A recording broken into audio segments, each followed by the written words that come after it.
Welcome to another episode of the Successful Fashion Freelancer podcast. And you guys, this story that I am about to share is like mind-blowing, amazingly successful, and so inspiring. I'm talking to Katerina from Macedonia, and her story, I'm not going to go into too much detail because she tells it all at the beginning of the podcast. But I want to tell you a little bit of a spoiler in the middle that we talk about. She, in her first year of freelancing, is earning more money than she earned in her previous year as a full-time designer. And not only that, but she is so much more fulfilled by her work and creatively stimulated and inspired and passionate than she was previous. Her first job in the industry was working at a brand doing tech packs. And she was really a lot more passionate about the creative side of the process. And that's where she felt she was stronger. And she wound up being let go because of COVID. And she decided, I'm going to pursue the creative side of things. And she went into textile design, which was not what she had studied, not what she had any experience in. And yet she is crushing it as a textile designer, making great money and super fulfilled. She says that this is, for the first time in her life, she feels like she is doing what she is meant to do. I mean, how inspiring and heartwarming is that? We talk about a lot of things, how she's getting her clients. She's working exclusively on Upwork right now, though she's wanting to get off the platform. Not get off, but diversify and get some clients off the platform.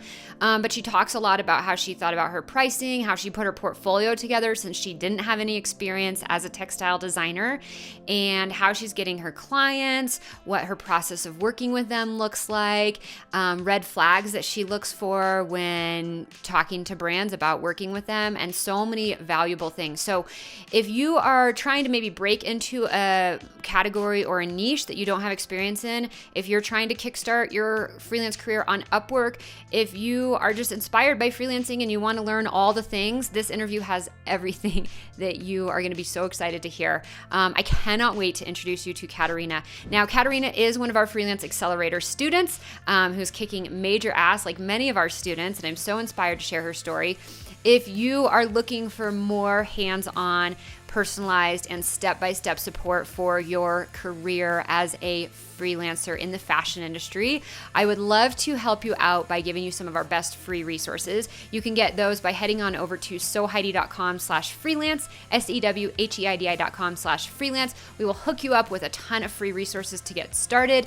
And from there, if you are interested in learning more about our Freelance Accelerator program fast, we will let you know when it opens. It's just a few times a year, and I'd love to share the details about that. So head on over to sewheidi.com/freelance. Give you a ton of free stuff, and you'll be the first to know when Freelance Accelerator opens. All right, enough of that. Let's jump into my conversation with Katerina. Here we go. Katerina, welcome to the Successful Fashion Freelancer podcast. I'm super, super excited to have you here today. And why don't you start by introducing yourself to everybody and letting us know who you are and what you do in the fashion industry. So hi, thank you so much for inviting me. So I'm Katerina. I am doing textile designs, custom textile designs for small brands and startups. So yes, I work mostly on Upwork for now. So yeah, I'm going to talk mostly about that experience. Yeah, awesome. So just to give people an overview, like what's your full experience in the fashion industry? Like just quickly, like where did you start? How long have you been doing this? Did you go to fashion school? All that sort of stuff. Yes, so I did go to fashion school. I went to Outearned in Milano, in Italy. So I studied fashion design, exactly, like actually not anything related to textiles. Okay. And I'm like one of those people that you talk about all the time, how like in fashion school, everything was perfect. They were killing it and stuff, and then got out of fashion school and they could not find a job. Like they were super lost. That was me 100%. Yeah. I could not find a job for a year and a half actually. Okay. In fashion. And were you still in Italy? Yes. Okay. Yes. I was there, and I was like applying, never hearing back. It was really crazy. I was feeling so desperate, and eventually I decided to go back home to see, I don't know, like maybe maybe I will find something here. Let's see what happens. Because yeah, I was just really in a lost place. Yeah. And So where's actually, home? when I in North Macedonia, North Skopje, in North Macedonia. Macedonia. So it's not a fashion place at all. Like there are not many opportunities. Yeah. So this is the interesting thing. Like I was living in a fashion capital where Yeah. there are supposed to be so many opportunities and stuff, but actually the bad thing is that there is also so much competition. So there are so many people like you, and it's really hard to stand out, and especially if you're just starting out. Yeah. Like maybe somebody who has a lot of experience can stand out, but if you are just like coming out of school, it's really, really difficult. So yeah, I don't know. So So you moved, I so you moved decided to back go back home. home. Okay. Yes, and back home, actually, the first application that I sent, I got the job. So Wow. it was really strange. I did not expect that. Yeah. As I said, it's really not a place with a lot of opportunities in fashion, but I think that's what made it possible for me to stand out, because there are not so many people who do the same thing, Yeah. especially not so many people who studied like in a fashion capital. So Yeah. I think that was a big plus for me. Yeah. So I was working there for 1 year. It was like it's a ready-to-wear brand that is mostly doing like formal office wear for women. Okay. And I was mostly doing tech packs. Okay. We had a local factory, so that was really good because I got to follow like the whole process. Yeah. I got to see like the people who work and really communicate with them. So I learned like how to like which are the information you should give to the factory to understand how to like sew the things and everything. So it was really useful. But yeah, I was always better at like doing the creative parts than the technical aspects of the things. Okay. So when I lost that job because like during COVID, crisis and stuff. Yeah. So I lost the job like many other people in the company, and that's when I found you. Okay. Yes, and I never considered freelancing before. Actually, it's not something I was thinking about. Why is that? But I don't know. Maybe I was just like, I don't know. I was maybe ignorant about it. Like I didn't think it was an opportunity in fashion. Okay. I also maybe wanted to be like, I thought that having a job, a full-time job, is more secure. Yeah. So I think that's why. Okay. But yes, when that happened, I decided to give it a try. I learned a couple of things, how to introduce myself to brands, and how to approach brands. And I found out about Upwork, and I decided to try it, and it was really like amazing, really great success. I finally decided, I was also having problems with deciding like what to do, because as I said, I was always good at like the creative stuff. Yeah. But I could never find those opportunities, so I didn't think it was an option. Yeah. So that's why I focused on tech packs. But when I like learned from you how important it is to actually like pick a niche and really learn that one thing, that's when I realized, okay, so what is it that I love doing the most? It's drawing, painting, and fashion. So how can I combine those two? Yeah. Textiles. Yeah. And that's how I came up with it. And like on Upwork, it's been really, really easy for me to find clients. Yeah. Unlike any experience before. So I'm really amazed. That's amazing. I'll quote you if that's okay. I'm not an exact quote, but generalized from something you emailed to Tara and I, which was, in your first year of freelancing, you've earned more money than you earned in your previous year as a full-time employee. In your first year of Yes, freelancing. exactly. I mean, that's just amazing.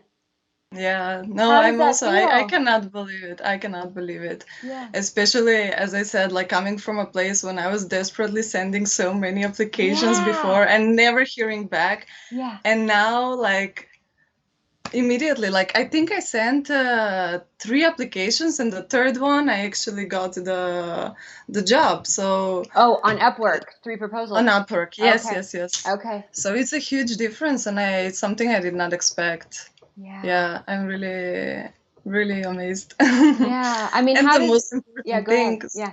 no, sorry, the most important thing is that I actually get to do what I really want to do. Yeah. I know the I money think is like great, and obviously we need money to live, but I know most of us haven't gone into fashion because we're like wanting to make $1 million. We do it because we love the work. yeah, of course, of Yeah. course. But then when I thought that I'm gonna have to do like tech facts forever, then I was like, okay, then maybe I'm not gonna love it so much. Yeah. So yeah, when I found a way to do what I love to do and just be creative, it was really a win-win for me. Yeah. How does it feel to like not only be making a lot of money, but and more money than you were before, but to get that creative fulfillment? What does that feel like? Um, I don't know, it's amazing. Like, I don't know, I'm really excited about my future and my career, and I think I Yeah. can grow a lot and learn a lot, and like for the first time in my life, I feel like I have chosen the right path for me, and I'm like Oh, doing something good. that's So yeah, it's a amazing. very powerful feeling. Yeah. Yeah, that is a really powerful feeling. And like, what a moment to feel like this is the first time in my life where I'm really doing like what I want to do. Yeah. That's No, huge. it really is the first time. Like Yeah. I Yeah. I have never said this before for anything. Yeah. Okay, so I want to talk through some of the details. So you got let go because of COVID. Was that right around March Mhm. or No, April? like the summer, yeah, July, I Okay, think a few it months. was. Yeah. Okay. And then you found my resources. And then when did you join Freelance Accelerator? So I joined it a little bit later, actually. Like when was it? April 2021. Oh, okay. So So we're December. yes, So yes, just like is that what? 8 months yes, ago. yes. Okay, okay. Exactly, And exactly. so had you gotten started on Upwork on your own using a bunch of my free resources? Because like you said, you weren't Yes, even thinking about freelancing necessarily as an option.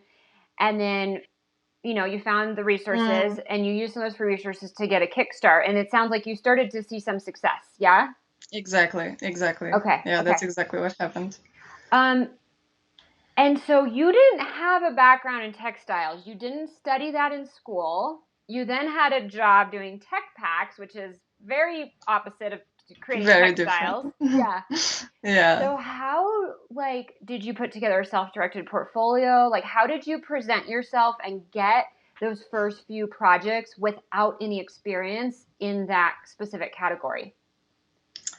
Yeah, so I got a couple of online courses as well on doing textiles. Oh, okay, gotcha. That So was smart. yeah, yeah. Yeah. So I did learn a couple of different techniques, like digital painting. I already knew how to do something by hand, either painting or sometimes collage. Like I did do Okay. some stuff before, Okay. but digital painting I didn't know how to do. So Yeah. it's something I learned by myself using online courses. Yeah.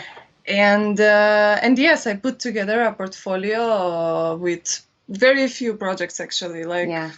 I don't know, I had less than 10 patterns, I think, Yeah. You in don't it. need a lot. No, you really don't. Like so, really, really few. Um, and yeah, I started applying. Okay. I tried to choose. So at that time, I did not really choose a category, like Okay. for what kind of fashion. Okay. It was more based on the style, you Okay. know? You have a very So specific aesthetic, and it could be kids, it could yeah, be teens, it could be like whatever, as long as it fits into your exactly. aesthetic. Okay, gotcha. Exactly. So Yeah. it was more the type of style. And yeah, I did get a lot of response because the people that were looking for that kind of style Yeah. saw that like I'm a perfect match for what they were looking for. So yeah. Okay, so No, really, it was a super, super small portfolio, like really. yeah, So not a lot of work. no, I love that you say that because I mean, I think in fashion in general, people really obsess over their portfolios, and I get it. You know, you're putting yourself out there as a creative, and it can feel really intimidating, and so you want it to be perfect and exceptional, but it doesn't need to be massive. Like a few projects. No. And then being really, really focused, especially for textiles, because the number one problem I see with textile designer portfolios is they've got like prints that could work for like 10 different styles of brands. And if I'm a brand that like wants this specific style, it just feels really cluttered. And I think, you know, you can offer different styles, but you have to be careful what the potential client sees, because they can lose it real fast if they're like, I don't know, she's a little bit on style, but not really. But you're very focused. And so that it sounds like that's worked really, really well for you. Oh yeah, definitely. Yeah. Okay. Then how did you figure out like what to do for pricing? And I imagine there's been a little bit of a learning curve there. I'd love for you to talk about that. There And still is. there still is. It's never ending. It's never ending. Yeah. Yeah. I like to sort of use the example of like it's like learning to sew. You can read all the books in the world about learning how to sew, watch all the videos. You just got to start sewing, and you'll make mistakes, and then you'll get better and you'll learn, and there's new advanced techniques and all that sort of stuff, but you have to just do it. So tell us a little bit about your pricing. If you're open to share numbers, I always think that's really valuable to talk about in our industry because people are so timid about that. I'm trying to do a better job at exposing it. So like, how did you start? Where did you figure out your pricing to begin with? And then where are you at now? I guess a little over a year later. Yeah. Yeah. So I really started just by thinking, okay, so what would it look like to like make maybe the same amount of money that I made before in my actual job. Okay. And then I also studied what other people on Upwork with similar amount of experience as me were charging per hour. Okay. So like that's kind of how I came up with the number. And then what happens very often, I mean, I'm open to both really, working by hour and working by fixed price. It really depends on the client and what they prefer. Yeah. So let's say that like my rate goes between 20 to 27, depending on like how long the project is, how complex it is, and all that stuff. Yeah. Okay. Per hour. Yes. And so did you start at like 20-ish an hour and then you slowly like built that upper tier of 27? Exactly. Okay. Yes, yes. And have you gotten, like, what is your customer's response, a reaction been to your pricing? Well, I mean, for most of them, it's okay because I'm mostly, so like, if I were to talk to a customer in North Macedonia, that would be like impossible because it's a number that's like based on the cost of living and the rates and stuff. Yeah. Okay. No, and also compared to the salaries here, it's just really too much. Like, what's a yearly salary for, I don't know, just like a base level job? Like, I don't know. Like, let's say that for most entry-level jobs in fashion, and I think in most places really, like entry-level is probably between 300 to 400 a month in euros. Oh, okay. Yeah. So that might be like roughly 500 a month in US? Yeah. Which would be six. Yeah. Exactly. Maybe about. So let's say 6,000 a year. Yeah, I'm not very good at math, so okay. I think that's the right math. Yeah, well, 500 times 12 would be 6,000. Okay. So, right, for customers in your region, in your country, that price, $20 to $27 an hour would be very high. But then for you as the freelancer, you could be making, let's say 500 US a month, 300 or 400 euros a month, or you could be making, let's average $24, $25 an hour. you could work 20 hours and you've already made $500. Yeah, exactly. I mean, that's So it's insane. The yeah, differential is insane. yeah, it's insane. It's really insane. So Yeah. yeah, no, it's really good because on Upwork you can mostly find actually I mean for me at least, Yeah. I have found mostly clients from like America, Yeah. Australia, Western Europe, so countries that can really afford these Pay that prices. rate. Yeah. Yeah. Yeah, Yeah. so yeah, it's been really great for me to be able to Yeah. find clients from like different countries. Yeah. That's amazing. So you have clients all around the world, it sounds like. Yeah, Yeah. pretty much. Okay. Very Like yeah, cool. Europe, America, Australia. Yeah. A Oh my lot gosh. of Yeah. different places. Yeah. This is And it's amazing. amazing. Yeah. I love working with people from everywhere. Like you get to learn so much from everybody. I learn like something new from every client. So that's Yeah. really amazing. Yeah. I love it. I bet it's a lot of fun to like work on a variety of projects too, instead of, I mean, I know that when you were working for the brand, you were doing tech packs, you weren't doing creative. But to get to do Yeah, creative for a variety of different clients and projects, that must be pretty fulfilling. it is. Yeah, Yeah, that's it really amazing. is. Yeah. So tell us a little bit about your process. So you find the opportunity on Upwork, and then what does your proposal look like? What do you write in there? Yeah, so as you always say, talk about them. Don't Yeah, talk about that's you. right. Like that was my number one mistake. Yeah, I realized that's probably why I never found a job right yeah, when I graduated from yeah. university because that's the biggest mistake I used to make. Like I Everybody would does. talk about Yeah. my experience, like this is all the skills I have. I know so many things. Wow, I don't Everybody know. does that. I Don't when I feel think bad. about it now, I just can't. But yeah, no. I'm really glad that I learned how to do that well now. Yeah. I remember like actually I used to Google maybe like how to write a good cover letter, and I Yeah. would read that it's really important to talk about the brand. And I used to do that, like maybe I would write one sentence about the brand, but then everything else was still about me. So Yeah. it So still it's like didn't work. 5% about them. It needs to actually be like Yeah, 5% about you. it needs to be the opposite. Yeah. Exactly. Which feels really weird, I And think, for people, and they're not really sure how to do that. mm, yeah, and it can be difficult if you don't know who you are talking to, like what brand you are talking to. Yeah. But I always try, whatever information they give you on the job posting, Yeah. use the same words, use the same language that they Yeah. use. Really try to tell them like how you can help them. Maybe like go through all the process of how working together would look like. Then if you have more information, the better. Maybe sometimes they even send like a photo for inspiration, like we are Yeah. looking for something similar like this. Yeah. So really like I try to tell them, here's how I would make it, this is the technique I'm gonna use. So I just give them as much information as possible, and I talk about their project and what they need. Yeah.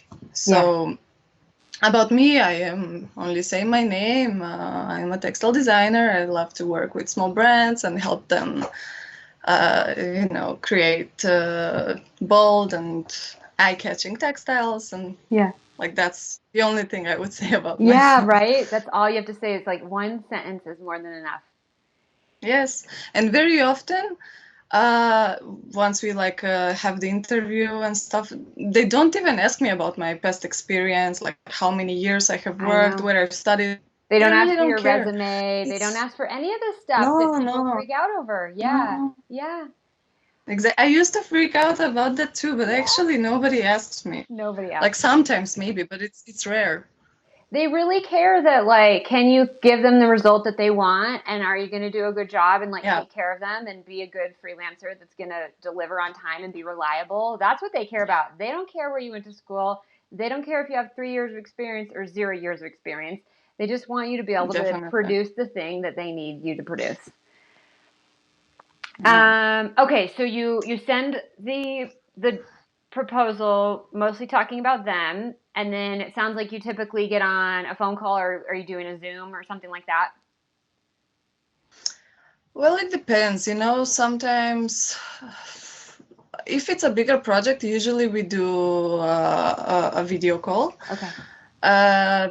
Very often, if it's a small project, like they only need me to do one print and that's it, Yeah. we don't even have a call. Like they Okay. just want me to do the thing as soon as possible, and we just discuss, like, okay, so this is going to be the technique, like how, if we discuss if we are going to do project based pricing or per hour. So we just define all the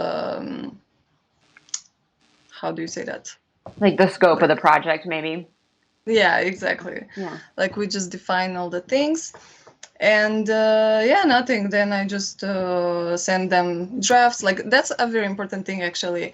I find that the clients really, really appreciate when they are like a part of the process. So like I send them draft versions before I actually finish the whole thing. Okay. But like I show them a little bit, and if it's going in the right direction or not. So like they can really be involved in the process, and if they have some ideas, sometimes some new ideas come up as we're working on it, and it's really nice. That's really nice. I really like that, and they also really appreciate that. Yeah, that's amazing. I give that space. That's good. I think an oversight that a lot of freelancers have is they sort of just, oh, here's the finished thing, and you haven't like really kept the client in the loop. But like you said, they want to be involved in the process. They want to be kept in the loop. So that was really smart of you.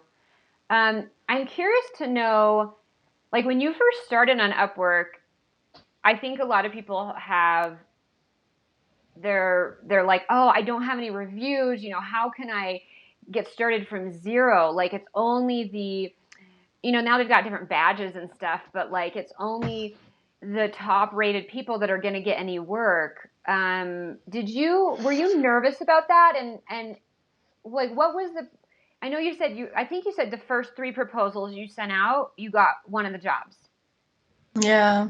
And then like, what was it like sort of building up your profile on there so that you had like a little bit more validity, which I think can ultimately lead to getting a higher percentage of the jobs that you apply for. But starting at zero can feel really tough. No, it did, definitely. I heard a lot of stories, and I knew that it takes some time to actually get the first client. So I was a bit scared of that. I was very skeptical, but I don't know. Once it happened, and it happened, as I said, like the third application, which I don't know, maybe it was like 2 days after I joined the platform. So oh wow, it was really fast. It was super fast, and I think it's exactly because I came prepared. So I used all the strategies. I talked about the brand in my application. Yeah. I showed them my portfolio, which was only what they needed to see. Super I did not focused. show them. Yeah. Super focused. Like my portfolio before was a little bit of everything. So like everybody does. another big mistake. Yeah. So terrible. Yeah. Oh, no, I would only show them what they need to see. And I guess that's what put me ahead in compared to a lot of other applications. It totally is. I can guarantee it. Yeah. Yeah. It's, I don't know, like, I think it really shows when you've done that effort to actually select the work that you're going to show them. So something that is super relevant for what they're looking for, and also the message is customized. It really shows if it's customized. Like, oh yes, it does. It shows a lot. Yeah. So yeah, all of those things really matter. If you can also find the name of the client, that's also a big plus, because nobody does that. Like nobody goes to that extra effort. So yeah, all of the little things that you can do really make a difference. Yeah, they are so many little things. So it sounds like some of the projects have been really big and some of them have been small. Are you getting like repeat work from some clients, like ongoing? Oh, yes. Yeah. Okay. Amazing. So Yes, you're yes, not yes. like I've constantly had applying and getting new clients. I mean, maybe you are still getting new clients in the background, but sometimes. yeah, you've got Yeah, some yeah. No, stability. sometimes I do. Sometimes I do still apply, but not so much anymore because I have like two clients that are constant Okay. since last summer, Okay. and then I have another client that is not exactly constant because they are a super small brand, so they have a very small production. So they need me like maybe only 2-3 times a year, and Yeah. they contact me only then. So it's still repetitive Yeah. work. Yeah. And yeah, like most of the other ones that I've worked with, as I said, like most of them are really small and have a small production. Some of them are even like startups, their first project really. Yeah. So, but yeah, most of them have told me actually that they would love to work with me again. So like, should I feel free to contact you and I need you again? And I'm like, yes, please. Yeah. That's awesome. Are you transitioning any of the projects off of Upwork? Because I know they take some pretty high fees. Yeah, they do. At the beginning, I used to feel really bad about that.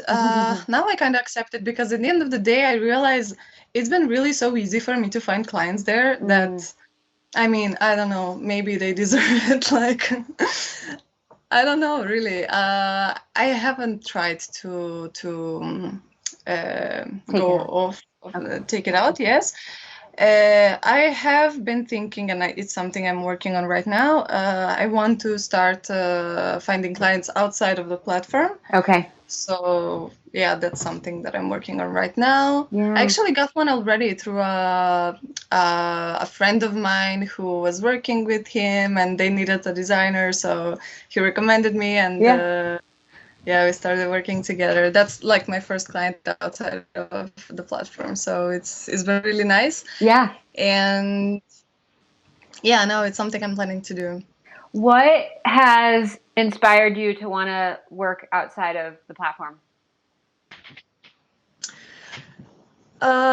Well, because I think I can find brands that are like really, really people that I want to work with. Mm-hmm. Like even on Upwork, I find some, but not always everything is exactly like the most stimulating project ever, you Oh, know? okay. Okay. Yeah.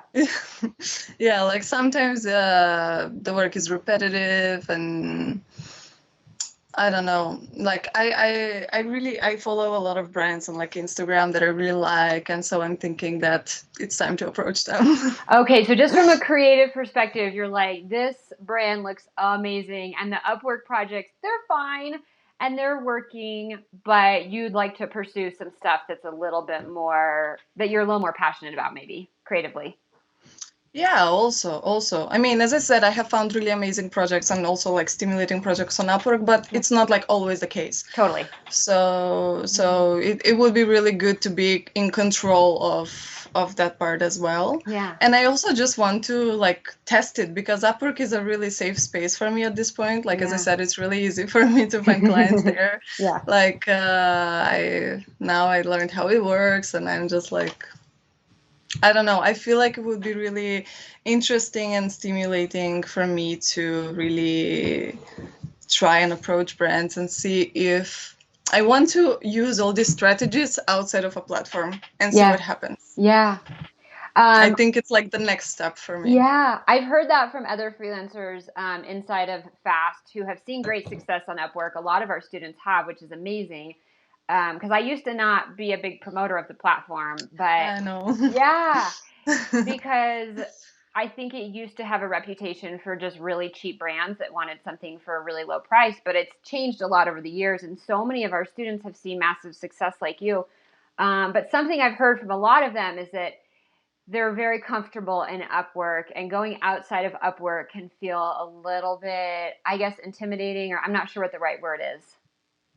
Yeah, no, it's very intimidating, definitely, Yeah. because so for me, like I'm very like I used to struggle a lot with my self-confidence. I was like, okay, how will I convince people that they need my services when like I don't Yeah. believe that I'm good enough either? So Yeah. I don't know, it's just something that didn't feel very it was very outside of my comfort zone. Yeah. And on Upwork, it's easier because you know that they are looking for someone. You know Totally. they I already know. need you, Yeah. so it's much easier, and um, it's like I wanted to get some validation in an easier way Yeah. before I actually like put myself out in the world and like I Yeah. approach blindly to brands. And yeah, I really needed these wins to get the confidence to actually do that. Yeah. So So how do you feel now? Like you said, you were not very confident. You weren't sure if like you were good enough, or you were questioning your worth. mhm. Um, how do you feel now that you have really established yourself as a successful fashion freelancer and you are doing a great job? You're getting clients really easily. Like, how do you feel now about yourself and your worth as a designer compared to when you first started?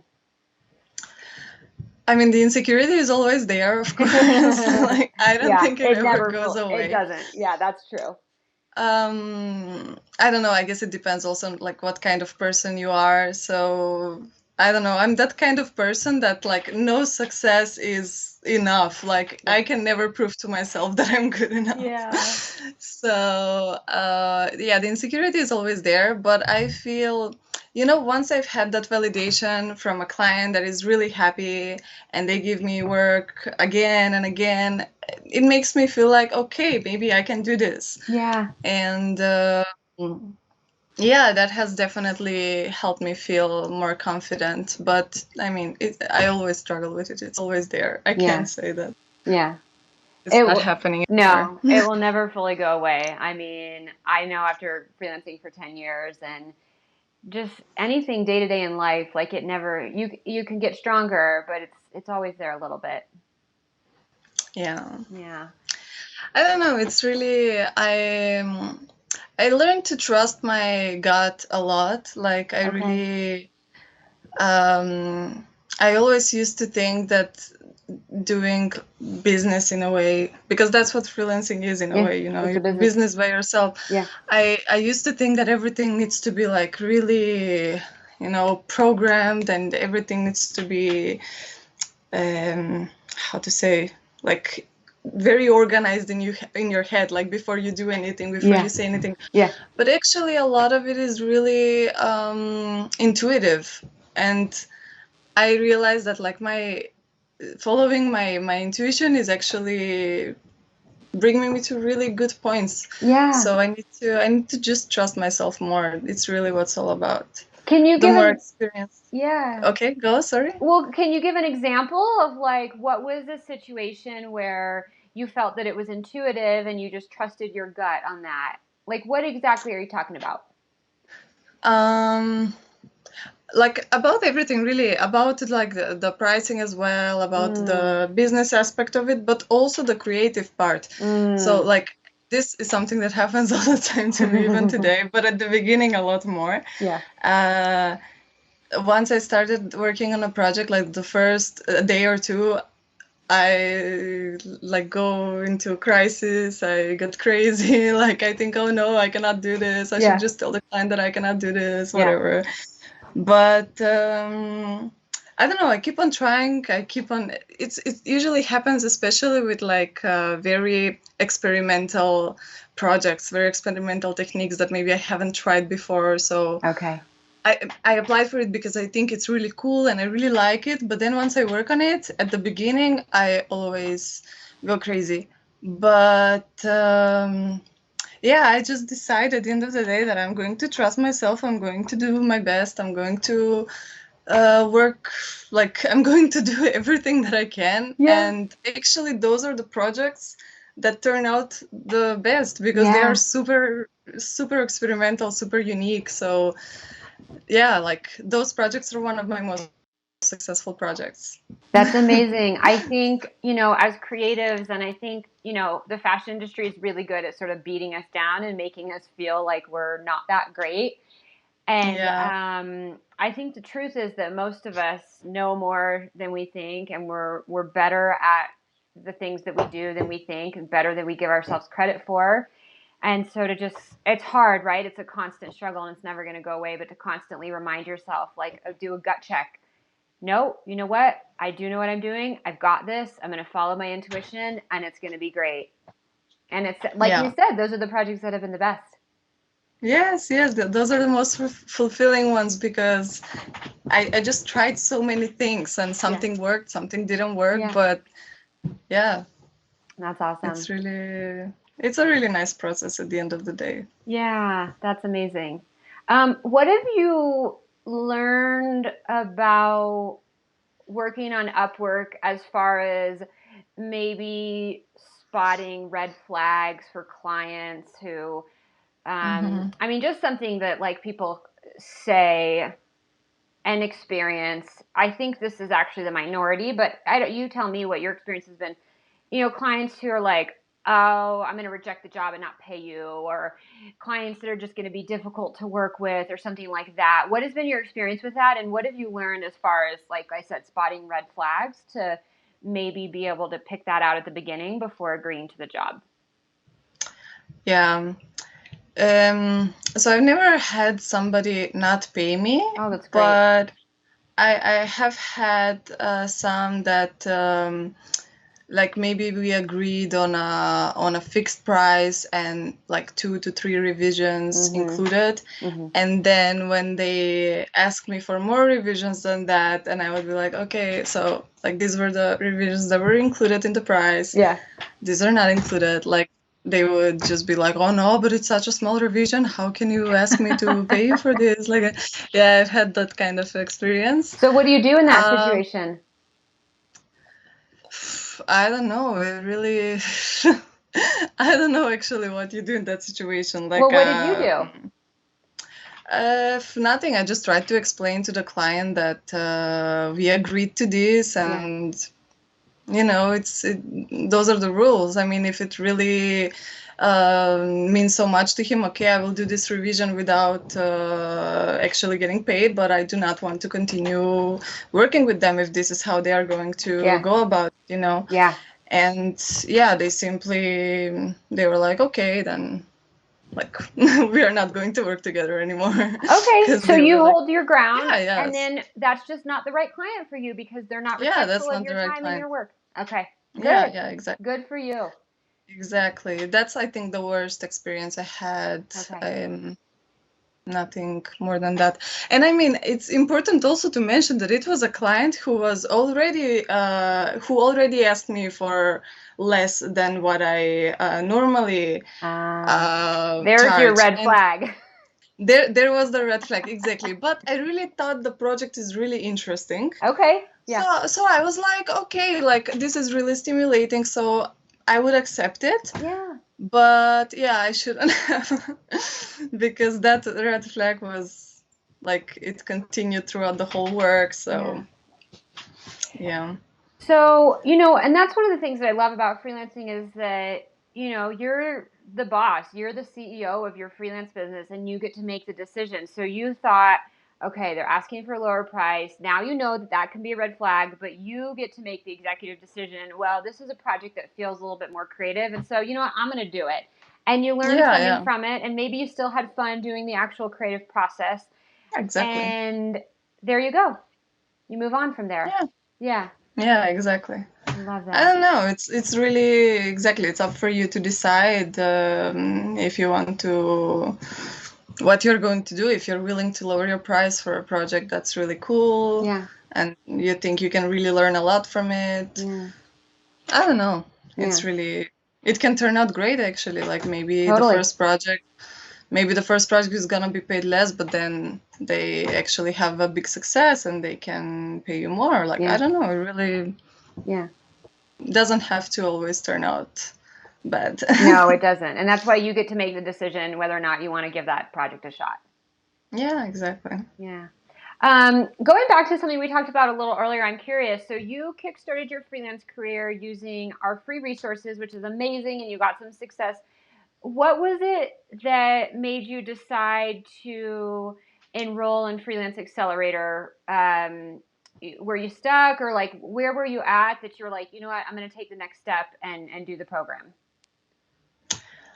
Um, it's not like I was stuck. It's just that I got to a point when I realized that I'm ready for like the next step. Okay. And I knew that the course would help me grow from there. Yeah. So that's what convinced me. Yeah. And then And yeah, did you see growth? yeah, definitely. Like especially the way that I communicate with the clients and like being really thoughtful and really treating them as friends. Yeah. Just like treating them as friends, being a real human being, caring about them and their success, Yeah. and giving extra credit. Yeah. Like all these little things have definitely made a difference. And just like the whole experience with somebody is really, really nice and pleasant. Yeah, that's amazing. Katerina, I am so excited about your trajectory already and what's to come. I mean, you're so young and you're just getting started. You've got a huge career in life ahead of you. This is amazing. Thank you. You should be really proud. I know you've put in a lot of work to get to where you are, but you're kicking so much ass, and I'm really proud of you. Was there anything I didn't ask or anything else that you'd like to share about your experience in your career? I don't know. Yeah, I think I mentioned everything. I don't know. Yeah. Okay. Yeah, I can't think of anything. Okay, wonderful. Yeah, Where can people connect with you online and learn more about you and what you do? So on LinkedIn, I actually don't really use that much socials. Okay, that's totally fine. But on LinkedIn, yes, I'm Katerina Dimovska. Okay, we'll link and to that. On Instagram, Dimovska Keti. Okay. Yeah, it's something like super new that I started doing actually, like posting work on Instagram and stuff like that, just to, I don't know, maybe something will come out of it, but it's not like my most important way of finding clients. Let's say. So you built everything without any social media or without exclusively Upwork. Yeah, I think social media just takes too much work, and I'm not sure how much you will get out of it, honestly. Yeah, to most people, it's a lot of work. And most people I talked to told me also that on Instagram, what happens to a lot of designers and artists is that mostly other artists start to follow you instead of clients. Yeah, that makes a lot of sense. Yeah. So it's like, I mean, great, but if you're not getting the clients from there, maybe try a different way. Yeah. Awesome. And then I'd love to ask you the question that I ask everybody at the end of the interview. I think you know it's coming. Yeah, you've listened to the podcast before. Of course. What is one thing people never ask you about being a fashion freelancer that you wish they would? So I wish they asked me more about really like how I feel. Am I happy with what I'm doing? How stimulated I am and all that stuff. Like really most people just like to talk about, like, so how much money are you making? It's the only thing they care. And I don't know. I mean, it's all good, but I also, it seems like people are just not interested to know how actually happy I am with this career. Yeah. And you're so happy, you're ecstatic. And exactly, I'm so happy, and I wish that the conversations I'm having with people are more focused on the positive aspects of it, because usually, as I said, people ask me about like either the money or the problems about it, but there are so many good things, and that's what I would like to let people know. It's really nice. I like that. And I hope we talked about it enough. Probably not enough. We could have definitely talked about it more.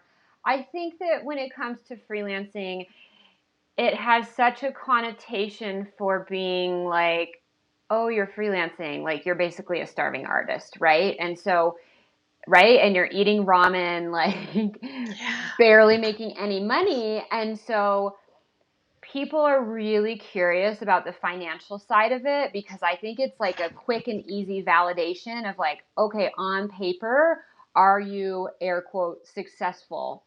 Yeah. And I think that's where people get really, really hung up, because you could talk all day about how happy you are, and people are like, yeah, but she's probably not making any money. Like, she's the starving artist and she's so happy doing her creative work, right? I think that's just like the stereotype in freelancing, and especially in fashion, because it's becoming more and more common since the pandemic, and I think our world and our industry is changing. But I don't know why I felt obliged to offer my thoughts, at least, on why the conversation tends to go towards the financial side of it. If that makes No, any yeah, sense. it's Not true. that it's okay, Yeah, but I think so too. yeah. No, I think so too. And it's okay. I don't mind having those conversations. But what I was saying is that, like, very often these conversations that I'm having with people tend to have like a negative, Yeah. like the whole conversation is just negative and talking about like all the bad stuff that go into being a freelancer, and like all the insecurities and Like, what do they say? yeah, like